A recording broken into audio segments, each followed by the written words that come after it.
बिस्मिल्लाहिर्रहमानिर्रहीम। अस्सलाम वालेकुम व्यूअर्स, आप देख रहे हैं डाइनिंग। और आज हम झटपट से खस्ता लेकिन करारी बेसन वाली निम्को सेवइयां बना रहे हैं। रेसिपी पसंद आए तो चैनल को सब्सक्राइब कर दें।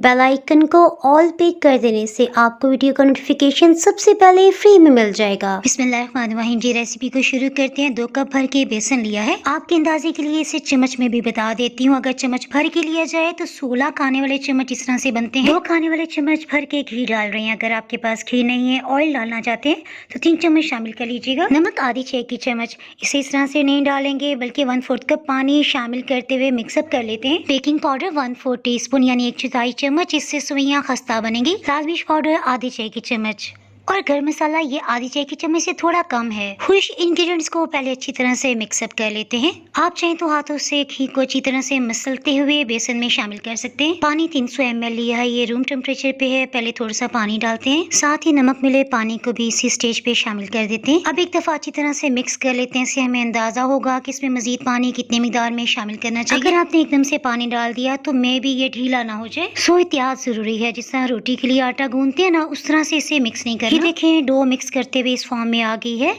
तकरीबन आधा कप पानी लगा है। अब मजीद पानी नहीं डालना, बस जो आपको खुश्क बेसन नजर आ रहा है ना, उसी में अच्छी तरह से फोल्ड करते जाएं। बस इसे इतना मिक्स करना है कि जैसे ही देखें ना कि इसमें किसी किस्म के अब लम्स नहीं रहे, गुठलियां नहीं है और ना ही कोई खुश्क बेसन रह गया। साथ ही मिक्स करना बंद कर दें। इसे रेस्ट देने की बिल्कुल भी जरूरत नहीं है। निम्को या सेवइयां बनाने वाली मशीन आपको बहुत आसानी से किसी भी कैश एंड कैरी से मिल जाएगी। मेरा ख्याल है थोड़ी सी बड़े सुराख वाली प्लेट्स का हमें इस्तेमाल करना चाहिए। ऑयल या घी से ग्रीस कर लेने की वजह से डो इसके साथ चिपकेगी नहीं। सबसे पहले ढक्कन से कवर कर लेते हैं। सेवइयों की डो देखें ना तो बहुत सख्त है और ना ही बिल्कुल ढीली। निम्को वाली मशीन में से फिल कर लेते हैं, इससे भी आपको अंदाजा हो जाएगा। अगर आपने फौरन से सेवइयां नहीं बनानी तो इसे ढक्कन से कवर करते हुए फ्रिज में रख दें।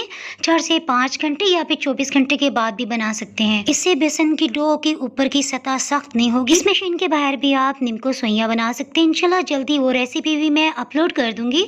ऑयल को 2 मिनट तक मीडियम लो हीट पे गर्म कर लिया है और देखें हाथों को अच्छी खासी हीट महसूस हो रही है। अब एक पॉइंट का आपने ख्याल रखना है, फ्राई करने से पहले हीट को कदरे लो कर लेते हैं। अगर ऑयल बहुत ज्यादा गर्म हुआ तो सेवइयां डलती इन पे फौरन से कलर आ जाएगा और मुकम्मल तौर पे क्रिस्पी भी नहीं हो पाएंगी। बेसन की सेवइयां जैसी ऑयल में जाएंगी, इसके ऊपर ढेर सारे बबल्स आ जाएंगे।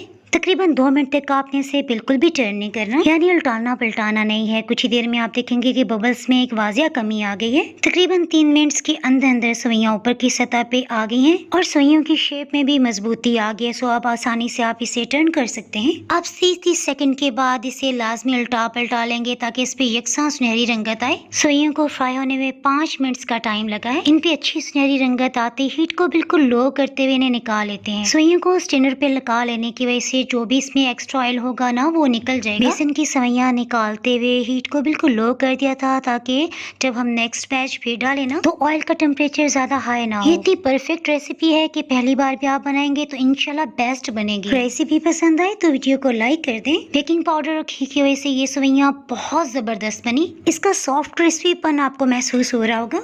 नींबू का रस और चाट मसाला डाल लेते हैं। ये मेरी बहुत फेवरेट है, ये मैं आपको टेस्ट करके बताती हूँ।